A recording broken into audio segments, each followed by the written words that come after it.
नमस्कार, welcome. Stock market for beginners, starters, veterans series 1 to 9 के episode 4 में आपका स्वागत है। स्टॉक मार्केट फंडामेंटल एनालिसिस कैसे करें, ये एपिसोड 4 का विषय है।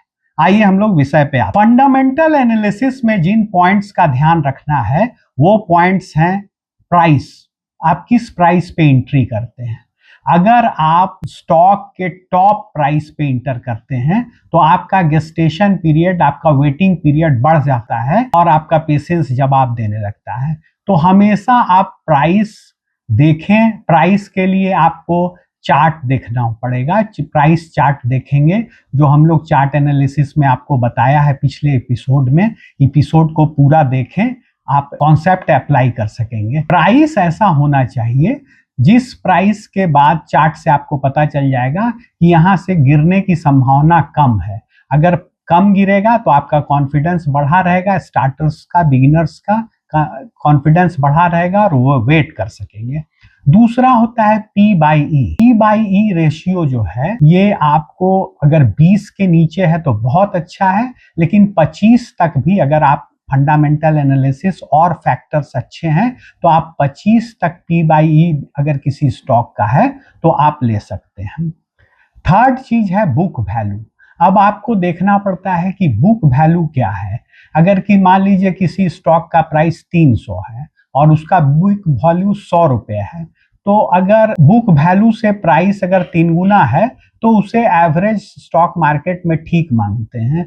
लेकिन अगर प्राइस बुक वैल्यू से 3 गुना से ज्यादा है तो आपको और फैक्टर्स देखना पड़ेगा कि उस फंडामेंटल एनालिसिस के और फैक्टर्स बहुत स्ट्रांग हैं कि नहीं, तभी आप उस स्टॉक में एंट्री बनाना उचित होगा। बुक वैल्यू अब क्या है मैं बता दूं आपको। शेयर होल्डर्स ने जितना पैसा उस स्टॉक में लगाया है या उस कंपनी में लगाया है वो उसका बुक वैल्यू होता है। नेक्स्ट है आरओसीई। आरओसीई का फुल फॉर्म है रिटर्न ऑन कैपिटल एम्प्लॉयड। अब उस कंपनी में शेयर होल्डर्स का जितना पैसा लगा हुआ है और बोरोइंग्स, जितना कैपिटल कंपनी ने बैंक से लिया हुआ है, उन सारे कैपिटल को मिला के, बैंक्स का कैपिटल और शेयर होल्डर्स का कैपिटल मिला के कितना रिटर्न आ रहा है, उस पे, उतने कैपिटल पे जो रिटर्न है उसको आरओसीई बोलते हैं। तो आरओसीई जितना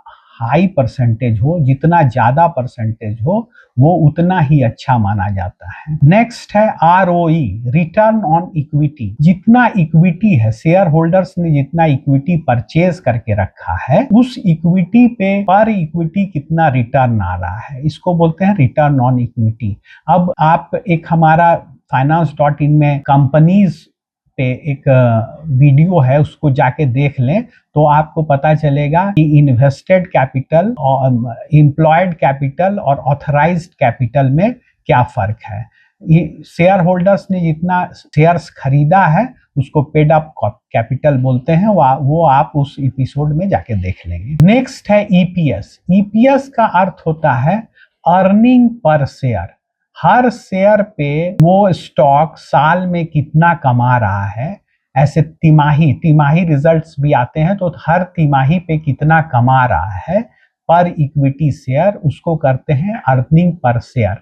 तो ये जितना ज्यादा होगा उतना अच्छा है। अर्निंग पर शेयर जितना बढ़ा हुआ है स्टॉक उतना ही स्ट्रांग है, फंडामेंटली उतना ही स्ट्रांग। नेक्स्ट है डिविडेंड। स्टॉक पर शेयर पे कितना डिविडेंड दे रहा है। स्टॉक्स की जो कमाई होती है उसका कुछ पोर्शन शेयर होल्डर्स में डिविडेंड के रूप में बंटता है।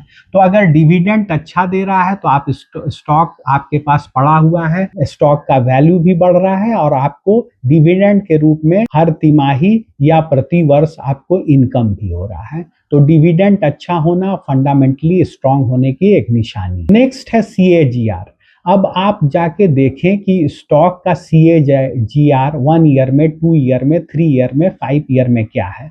तो ये बताता है कि स्टॉक का वैल्यूएशन किस तरह से स्टॉक मार्केट में बढ़ रहा है। अगर सीएजीआर 5 साल का 40% है तो इसका मतलब है कि स्टॉक पर ईयर 40% के का एवरेज रिटर्न दे रहा है। ऐसा कोई जरूरी नहीं कि हर साल 40% ही दे, लेकिन 5 साल में उसने 40% दे दिया है, तो मतलब कि किसी साल उसने 100% भी दिया होगा, किसी साल 150% दिया होगा, किसी साल नहीं भी दिया होगा, लेकिन एवरेज रिटर्न उसका 40% है।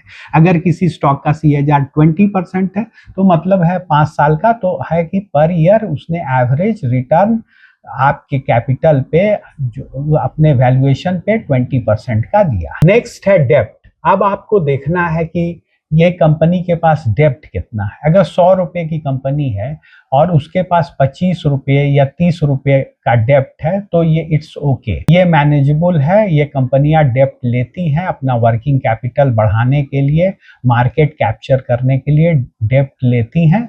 लेकिन अगर किसी कंपनी का मार्केट कैपिटल 100 रुपया है और डेप्ट 70-80 रुपया है, या 150 रुपया है, 200 रुपया है, तो ऐसी कंपनियों से बचना चाहिए। इतना ज्यादा डेप्ट होने पे उसका सारा प्रॉफिट डेप्ट का इंटरेस्ट चुकाने में ही चल जाएगा, और कंपनी के फेल होने के भी चांसेस हैं, अगर जब तक वो अपने डेप्ट को मैनेज नहीं करती। नेक्स्ट है रिजर्व। अब किसी कंपनी का रिजर्व्स बताता है कि उस कंपनी के अकाउंट में कितना कैश पड़ा हुआ है। अगर मार्केट कैपिटल 100 रुपया है और उसके अकाउंट में 100 रुपया पड़ा हुआ है, तो वो कंपनी बहुत ही अट्रैक्टिव है, ब्लू चिप है। अगर मार्केट कैपिटल 100 रुपया है और उसके अकाउंट में पड़ा हुआ है 10 रुपया, 20 रुपया, तो भी वो काफी अट्रैक्टिव है। अब रिजर्व्स अगर डेप्ट से ज्यादा है, मान लीजिए कि 20 रुपया डेप्ट है उस कंपनी का और उसका रिजर्व्स है 30 रुपया, तो एक तरह से वो जीरो डेप्ट कंपनी है। वो कभी भी अपने रिजर्व से डेप्ट चुका सकती है, उसके पास भी बाद भी 10 रुपया उसके पास रहेगा। नेक्स्ट है आपको 52 वीक हाई देखना है। मान लीजिए 52 वीक हाई है 100 रुपया और आपका शेयर 70 रुपए पे है और बुलिश पीरियड चल रहा है, फंडामेंटली आपने और अदर पॉइंट्स भी देखा है कि ठीक है, तो आप मान सकते हैं कि ये 100 रुपया तो जाएगा ही जाएगा, या 100 रुपया को क्रॉस भी कर सकता है। इसलिए 52 वीक हाई भी आपको स्टडी करना है, देखना है। नेक्स्ट है 52 वीक लो। मान लीजिए कि आप शेयर 70 रुपए खरीद रहे हैं, 52 वीक हाई है उसका 100 रुपया और उसका 52 वीक लो 50 है, तो आपको ये मानना पड़ेगा कि अगर कोई खराब स्थिति आ जाती है, कोई वार लाइक सिचुएशन बन जाता है, या कोई मंदी आ जाती है, या स्टॉक खराब परफॉर्म करने लगता है, तो वो 50 रुपए तक आ सकता है और या 50 रुपए के नीचे भी जा सकता है। तो आपको रिस्क असेसमेंट कर लेना होगा कि आपको किस तरह से बने रहना है। और आप शेयर मार्केट में, जैसे मैंने पहले भी बताया है अन्य एपिसोड्स में, कि 25 अच्छे स्टॉक में भी 25% 30% तक का नुकसान कभी भी हो सकता है खराब सिचुएशन में। उस समय आपको पेशेंस बनाने की जरूरत है, और उस समय अगर आपका स्टॉक अच्छा है, फंडामेंटली अच्छा बता रहा है, टेक्निकली अच्छा बता रहा है, तो आप कुछ और स्टॉक्स ऐड कर सकते हैं, कुछ और खरीद सकते हैं। नेक्स्ट है रेवेन्यू एंड सेल्स। आपको देखना है, हर तिमाही रिजल्ट आती है, तो हर तिमाही आपको देखना है कि रेवेन्यू या सेल्स जो है बढ़ रहा है कि नहीं, और अगर नहीं बढ़ रहा है तो उनके कारणों को देखना है कि अगर स्टैग्नेंट है तो क्या है, मार्केट पोजीशन क्या है, क्या मार्केट अभी काफी कठिन स्थितियों से चल रहा है, मार्केट अभी अच्छा नहीं चल रहा है, उसकी उनकी उसी तरह की और कंपनी की क्या स्थिति है, क्या उनका सेल्स भी नहीं बढ़ रहा है, ये सब आपको स्टडी करना है। और अगर हर तिमाही सेल्स बढ़ रहा है तो बहुत अच्छी बात है, स्टॉक आपका बहुत अच्छा है। नेक्स्ट है एक्सपेंसेस। आपको देखना है कि कंपनी का एक्सपेंसेस बढ़ रहा है कि कंपनी एक्सपेंसेस घटा रही है, कंपनी का एक्सपेंसेस स्टैग्नेंट है। अगर difference of revenue and expenses, मतलब रेवेन्यू से एक्सपेंस को घटाने के बाद जो डिफरेंस है वो बढ़ता ही चला जा रहा है, तो अच्छी बात है, आपका स्टॉक अच्छा परफॉर्म कर रहा है, उसका सेल्स ज्यादा बढ़ रहा है, एक्सपेंसेस कम बढ़ रहा है। लेकिन अगर आपको सेल्स से एक्सपेंसेस को घटाने के बाद अमाउंट घटता जा रहा है, तो एक्सपेंसेस ज्यादा बढ़ रहा है और सेल्स के अनुपात में एक्सपेंसेस ज्यादा बढ़ रहा है, तो इस बात का भी आपको ध्यान रखना होगा स्टॉक सिलेक्शन करते वक्त। कैश फ्लोज आता है नेक्स्ट। कैश फ्लोज भी आपको देखना है कि कंपनी का कैश फ्लोज पॉजिटिव है कि निगेटिव है। अगर पॉजिटिव है तो कंपनी के पास कैश की कमी नहीं है, कैश उसके पास आ रही है। और अगर कैश फ्लोज निगेटिव है तो इसका मतलब कंपनी का उधार पड़ा हुआ है, बहुत सारा जगह उधार पड़ा हुआ है जो कंपनी के पास आ नहीं रहा है। तो इस चीज का भी आपको ध्यान रखना होगा फंडामेंटल एनालिसिस करते हुए। भी मैंने 16 पॉइंट्स बताए। अब इसमें 16 से पर 16 100% देख के आप इन्वेस्ट करेंगे तो आप इन्वेस्ट नहीं कर पाएंगे। अगर इसमें से 7-8 पॉइंट भी अच्छे हैं तो स्टॉक इन्वेस्ट करने लायक होता है। कुछ बहुत जरूरी पॉइंट्स होते हैं जैसे ROE, ROC, डेप्ट, रिजर्व्स, ये सब बहुत जरूरी पॉइंट्स होते हैं। अगर ये अच्छे हैं तो भी आप स्टॉक में इन्वेस्ट कर सकते हैं, स्टॉक इन्वेस्ट करने लायक। अब है कि आप किस तरह से इन्वेस्ट करने जा रहे हैं, शॉर्ट टर्म की लॉन्ग टर्म। अगर आप शॉर्ट टर्म इन्वेस्ट करने जा रहे हैं तो थोड़ा सा आपको चार्ट का भी एनालिसिस करना होगा। आपको प्राइस चार्ट देख लेना होगा, 3 महीने का, 6 महीने का, 1 साल का उस स्टॉक का, और वॉल्यूम चार्ट भी आपको देख लेना होगा साथ साथ में। अगर आप लॉन्ग टर्म इन्वेस्ट कर रहे हैं तो फंडामेंटल एनालिसिस भी बहुत कुछ काफ़ी होता है। लेकिन अगर आप शॉर्ट टर्म एनालिसिस इन्वेस्टमेंट कर रहे हैं तो आप फंडामेंटल एनालिसिस भी कीजिए और थोड़ा सा चार्ट एनालिसिस, थोड़ा टेक्निकल एनालिसिस भी कीजिए। फंडामेंटल एनालिसिस के लिए स्टॉक्स आपको कहाँ मिलेगा? तो मोबाइल पे आप ET मार्केट्स का ऐप रख सकते हैं। ET मार्केट्स के ऐप में आपको बहुत सारे इंफॉर्मेशंस मिलेंगे, बहुत सारे न्यूज़ मिलेंगे स्टॉक्स के बारे में। और वहाँ गेनर्स एक सेक्शन होता है, एक सेक्शन होता है लूजर्स, हाँ, बुलिश सेक्शन होता है। तो वहाँ काफ़ी सारा स्टॉक्स होता है। उन स्टॉक्स में से कुछ स्टॉक्स का चयन करके उसका एनालिसिस आप खुद ब खुद कीजिए, उसका फंडामेंटल एनालिसिस आप खुद ब खुद कीजिए। ET मार्केट फुल स्क्रीन में दिख रहा है, इस तरह का आप ऐप होता है जो आप मोबाइल पे रख सकते हैं।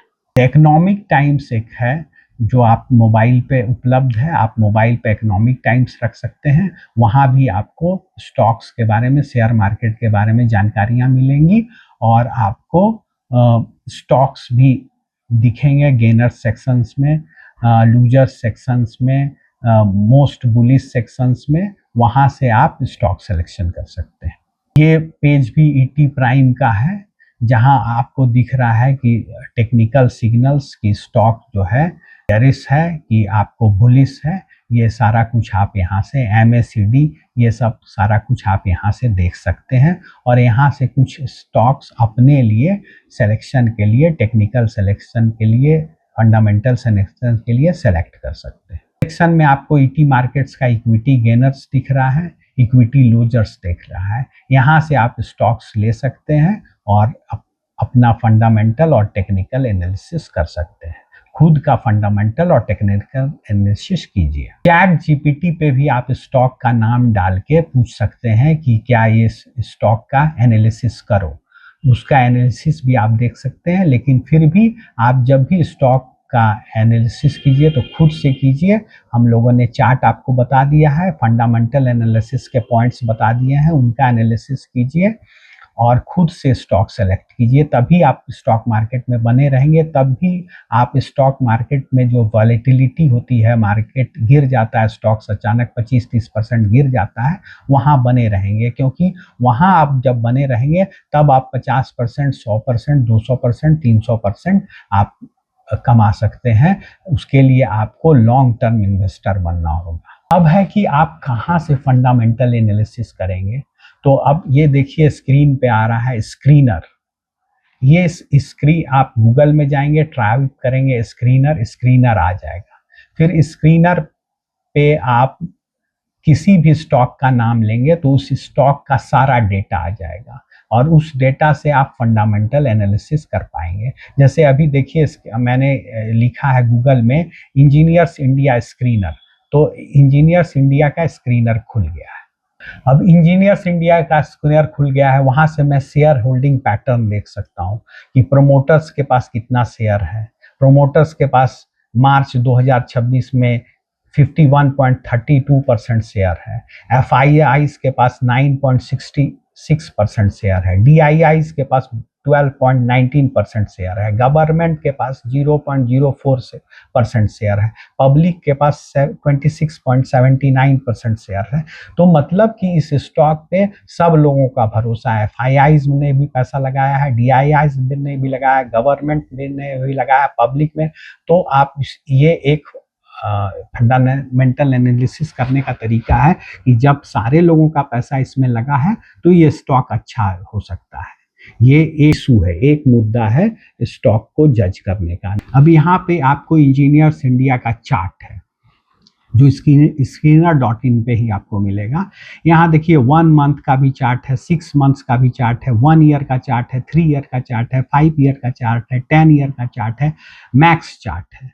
तो आप इससे देख सकते हैं कि एक साल में 6 महीने में 1 ईयर में स्टॉक का मूवमेंट किस तरह का है। स्टॉक बुली से ऊपर जा रहा है कि स्टॉक गिर रहा है कि स्टॉक ऊपर जाता है फिर नीचे आता है, कितने दिनों के अंतराल में ऊपर जाके फिर उसी जगह पे नीचे आ जाता है। तो ये सारा पॉइंट जब आप समझेंगे तो आप बेटर स्टॉक सिलेक्शन कर सकेंगे और प्रॉफिट बुकिंग कर सकेंगे। यहाँ पे आपको इंजीनियर्स इंडिया का स्क्रीनर.इन सारा कुछ बता रहा है, मार्केट कैपिटल बता रहा है, करंट प्राइस बता रहा है, हाई लो बता रहा है। हाई मतलब कि साल भर में 267 हाई है और लो है 164।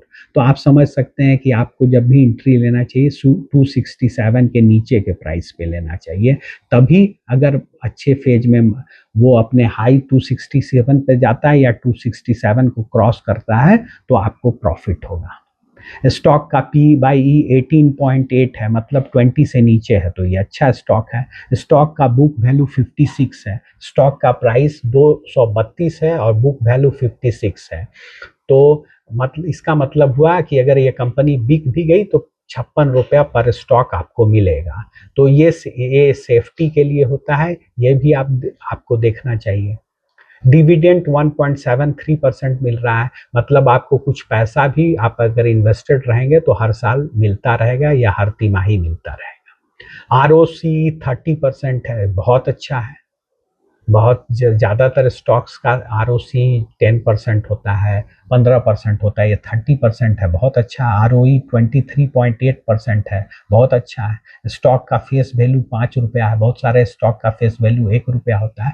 तो ये सब कंसिडरेशन है जिसको देख के आप फंडामेंटल एनालिसिस करेंगे और फिर टेक्निकल एनालिसिस करेंगे, तब आप स्टॉक का सिलेक्शन करेंगे। लॉन्ग टर्म के लिए करना है कि शॉर्ट टर्म के लिए? अगर शॉर्ट टर्म के लिए करना है तो वॉल्यूम एनालिसिस भी कर ले।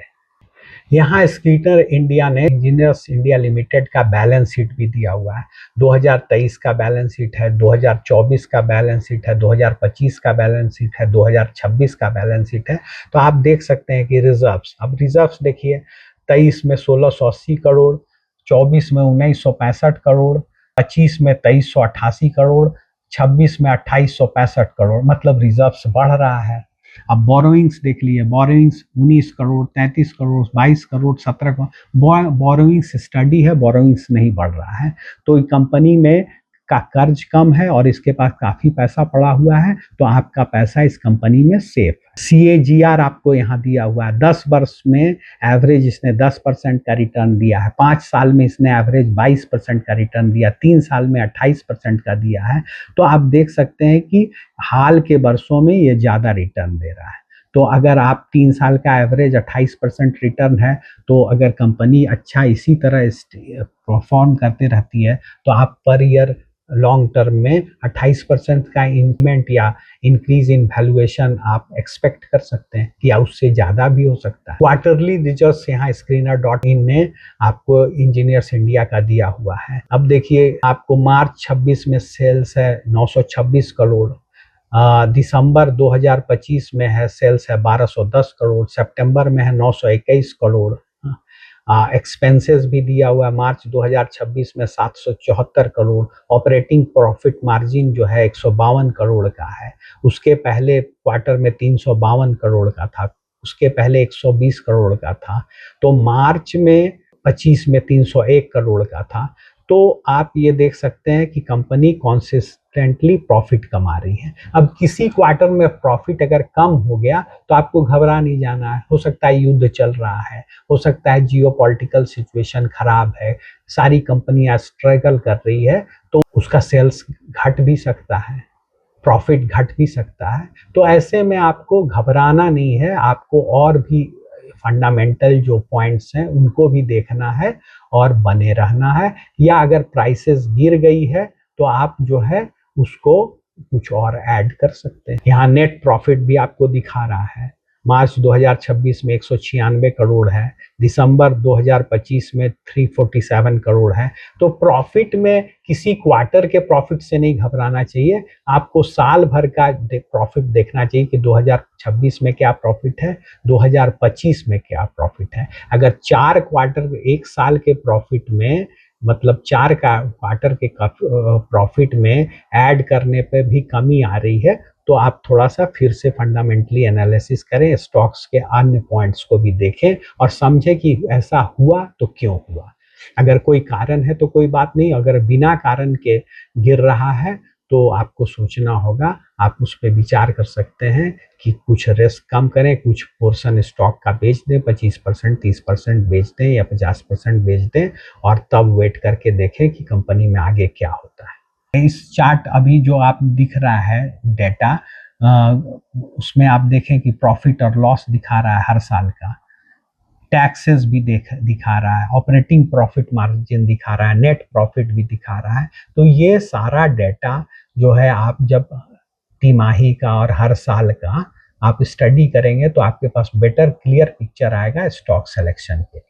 कोशिश कीजिए जो आप 5-10 स्टॉक जो सेलेक्ट करते हैं, उस स्टडी करते हैं, उसमें जो बेस्ट 3 या 4 स्टॉक है जो डेटाज में खरे उतर रहे हैं उसमें आप इन्वेस्ट कीजिए। हमेशा 20 स्टॉक को, 25 स्टॉक को स्टडी कीजिए और उसमें से 5 सबसे अच्छे स्टॉक्स निकाल के 5 स्टॉक्स में इन्वेस्ट कीजिए। ये इंजीनियर्स इंडिया का कैश फ्लोज बता रहा है।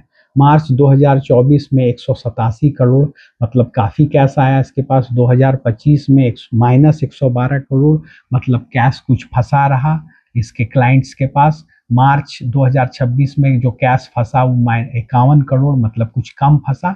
तो हो सकता है कंपनी, अब आपको एनालिसिस करना होगा, हो सकता है कंपनी काफ़ी सारे प्रोजेक्ट में काम कर रही है, कुछ बहुत सारे ऑर्डर्स और ले लिया हो, इसीलिए इसके पास जो है कुछ कैश फंसा रह गया, इसका एक्सपेंडिचर्स में फंसे रह गए। तो ये सब थोड़ा आपको एनालिसिस कर लेना। फ्रेंड्स, इस तरह आपने देखा कि आप कैसे फंडामेंटल एनालिसिस कर सकते हैं। फंडामेंटल एनालिसिस के जो पॉइंट्स हैं उसको हमने शुरू में बता दिया था। उस आधार पे आप स्टॉक्स जो है ईटी मार्केट्स में या ईटी प्राइम में जाकर, या गूगल में भी आप सेक्टर्स खोज सकते हैं, आईटी सेक्टर्स के टॉप स्टॉक्स या फार्मा सेक्टर्स के टॉप स्टॉक्स हैं, मिड कैप के टॉप स्टॉक्स हैं, स्मॉल कैप के टॉप स्टॉक। गूगल में जाके खोजे, गूगल आपको बहुत सारा स्टॉक्स देगा, उन स्टॉक्स को स्टडी करें और उनमें से जो 4-5, 20-25 स्टॉक को स्टडी करें, जो 4-5 बेस्ट स्टॉक होगा उसी में इन्वेस्ट करें। ये भी देखें, अगर लॉन्ग टर्म में इन्वेस्ट कर रहे हैं तो ठीक है, अगर शॉर्ट टर्म में कर रहे हैं तो आप जो है टेक्निकल एनालिसिस भी करें और वॉल्यूम एनालिसिस भी कर सकते हैं। दोस्तों, ये 9 पावर पैक्ट सीरीज है। अगर आप इसको ध्यान से देखेंगे और इस कॉन्सेप्ट को स्टॉक मार्केट में अप्लाई करेंगे तो आप सिंपल मिस्टेक्स करने से, कॉमन मिस्टेक्स करने से बचेंगे और आपको स्टॉक्स में, मार्केट में ज़रूर लाभ होगा। तो बने रहिए हमारे साथ और नेक्स्ट एपिसोड का इंतजार कीजिए। चैनल को अभी सब्सक्राइब कर लीजिए, लाइक कीजिए और अपने जानने वालों में शेयर कीजिए। Thank you.